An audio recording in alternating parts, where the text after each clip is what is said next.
Hey, welcome back to the English Fix, the podcast where real situations teach you real English. Today we're diving into English for networking. How to start conversations at events. Natural openers that aren't painful small talk, for professional situations. And trust me, this one is going to feel very familiar. Yes. Exactly. It's like my brain just freezes. I see someone standing alone, or I want to join a group, and suddenly all the English words just disappear. It's not even that I don't know the grammar, it's like my mouth just forgets how to move. It's so frustrating because I want to talk to people, especially at these professional events, but I just can't. That's so common, Emma. Here's the thing. You're not alone in that. Most people, even native speakers, sometimes feel a little bit of that anxiety. But for English learners, there's an extra layer, right? You're not just worried about what to say, but how to say it, and if it will sound natural, or if you'll make a mistake. Oh, absolutely. It's like I have a whole conversation happening in my head.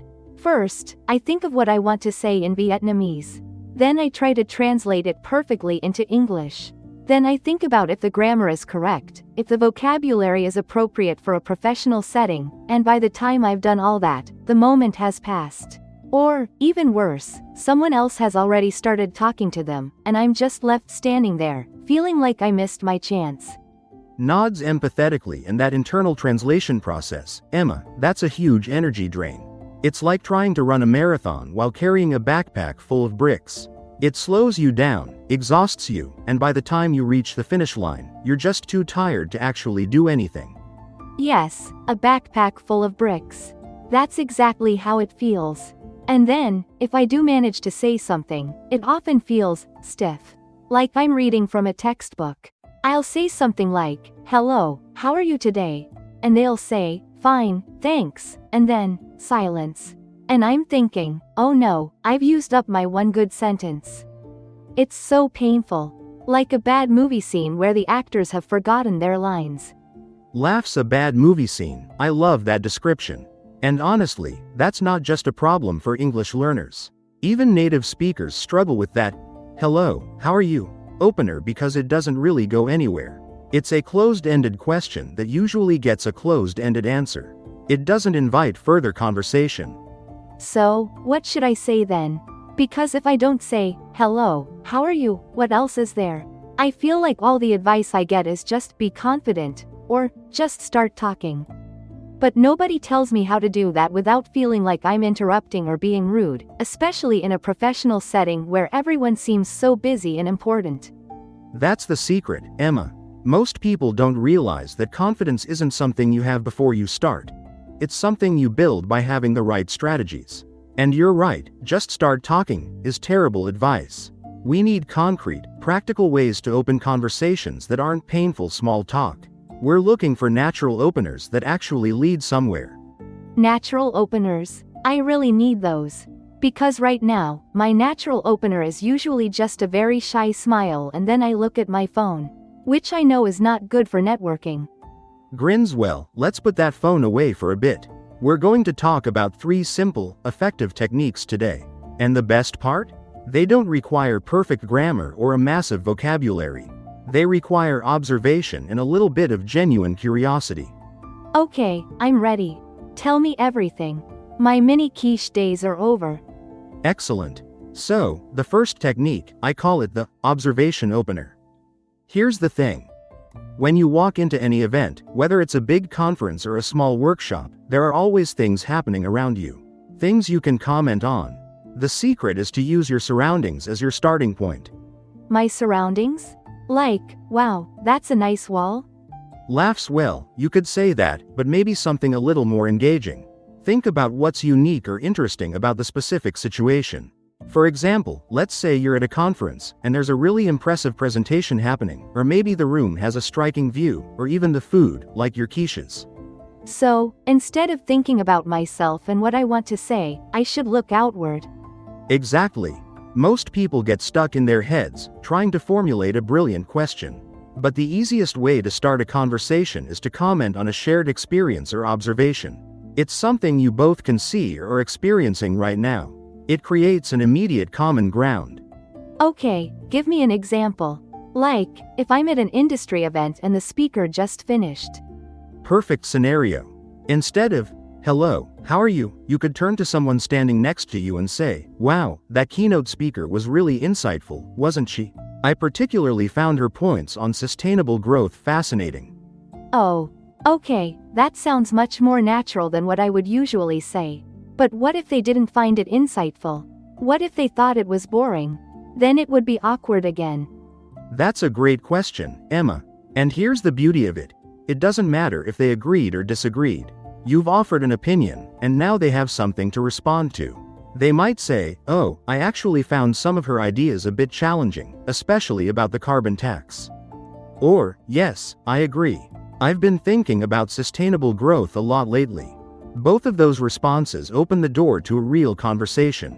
You've given them a hook. So, it's not about finding the perfect thing to say, but finding something that invites a response? Precisely. It's about invitation, not interrogation. You're not asking a question that has a right or wrong answer. You're making an observation and inviting them to share their observation or opinion. Okay, I think I get it. So, if I'm at an art exhibition, I could say, "This painting is really striking, isn't it? I love the use of color." Excellent. Or, if you're at a networking event where there's a big screen showing company logos, you could say, "I'm really impressed by the variety of companies represented here tonight. Are you familiar with many of them?" See how that invites a broader discussion. Yes, that makes sense. It's specific enough to be interesting, but open enough for them to take it in different directions. Okay, can we try a shadowing moment with that? Absolutely. Let's take that art exhibition example. I'll say it slowly, and you repeat after me, and listeners, you can say it with Emma. Ready? Ready. "This painting is really striking, isn't it? I love the use of color." This painting is really striking, isn't it? I love the use of color. Great. Now, let's try another one.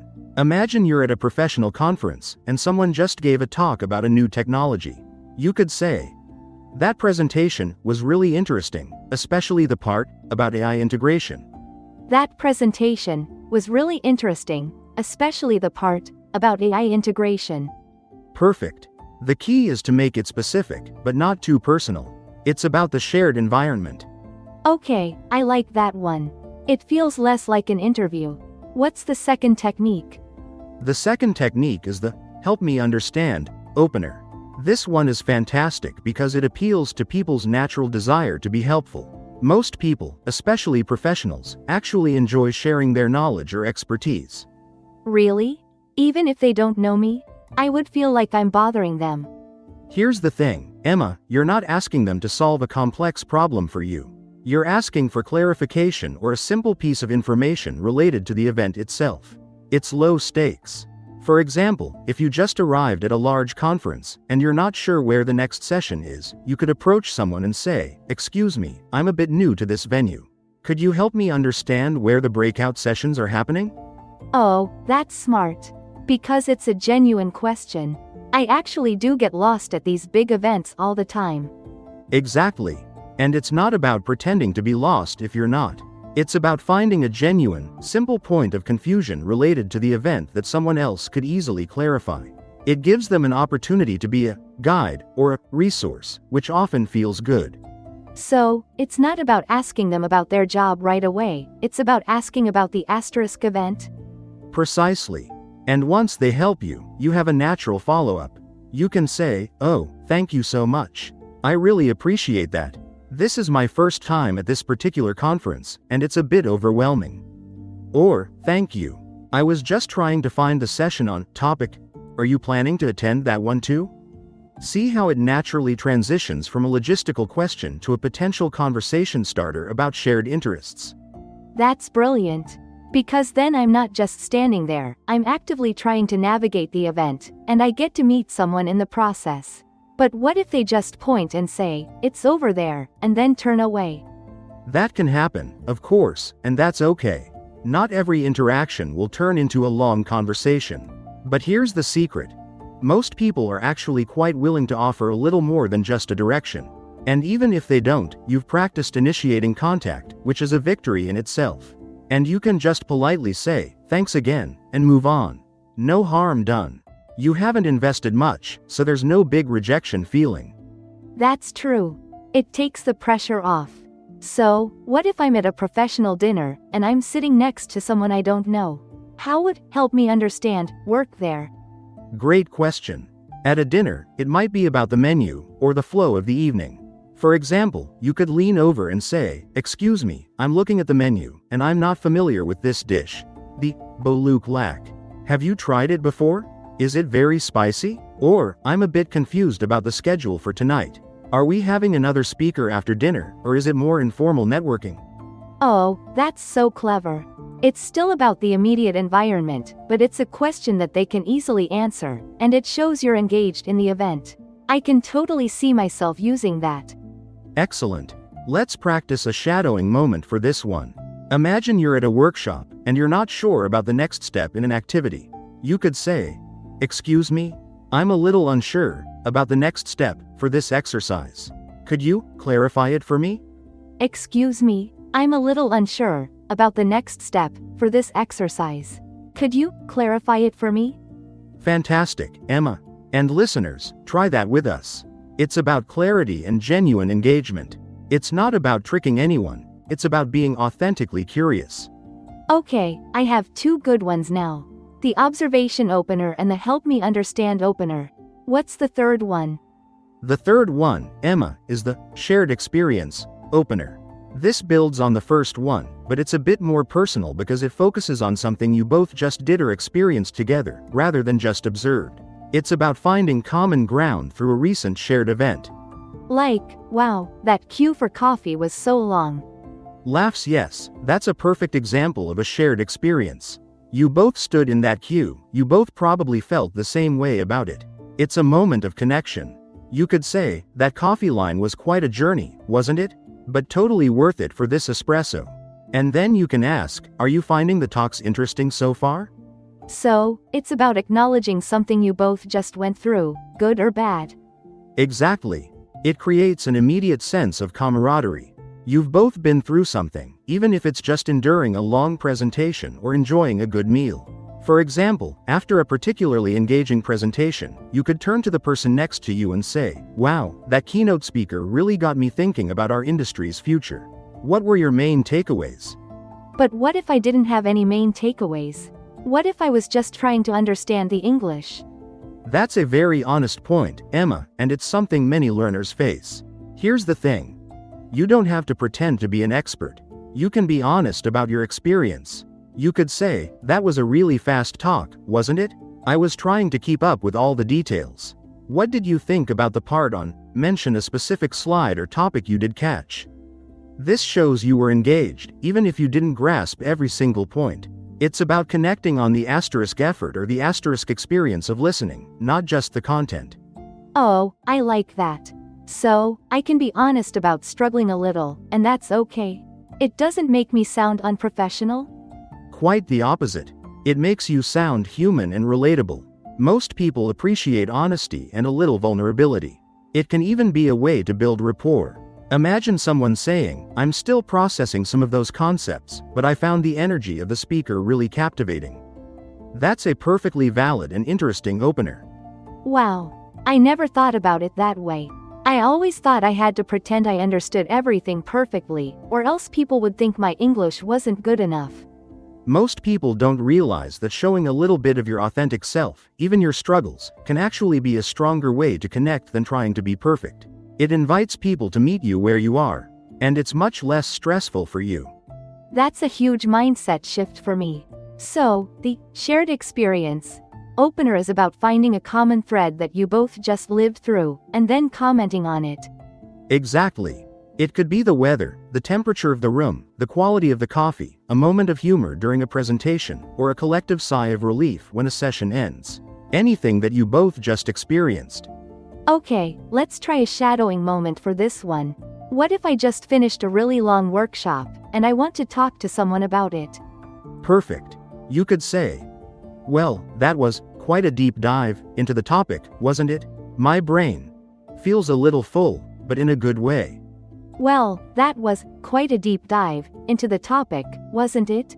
My brain feels a little full, but in a good way. Excellent, Emma. And listeners, practice that with us. It's about expressing your genuine reaction to a shared event. This makes you relatable.